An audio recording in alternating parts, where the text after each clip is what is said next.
బంగారం ధర ఇటీవల భారీగా పెరుగుతుంది. ప్రస్తుతం 24 క్యారెట్ల బంగారం ధర 97,300కు పైగా ఉంది. మరికొద్ది రోజుల్లో ఇది ₹1,00,000 కూడా దాటే అవకాశం ఉంది. అయితే అసలు ఈ బంగారం ధరను ఎవరు నిర్ణయిస్తారు? రోజు రోజుకు ఈ బంగారం ధర వేలల్లో ఎందుకు పెరుగుతూ తరుగుతూ ఉంటుందనేది ఈ వీడియోలో చూద్దాం.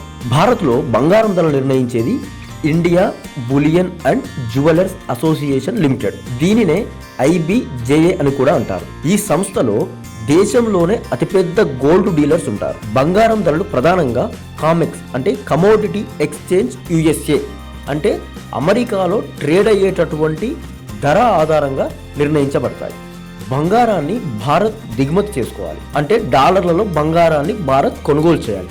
కాబట్టి రూపాయి బలహీనపడితే బంగారం ధర మరింత పెరుగుతుంది.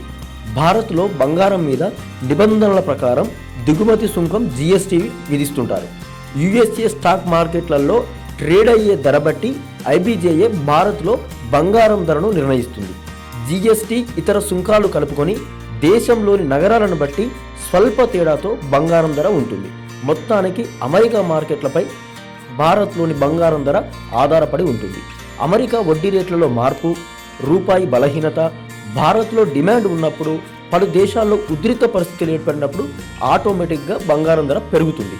స్టాక్ మార్కెట్లు రోజు ట్రేడ్ అవుతుంటాయి కాబట్టి బంగారం ధరలో కూడా ప్రతిరోజు మార్పులు జరుగుతుంటాయి.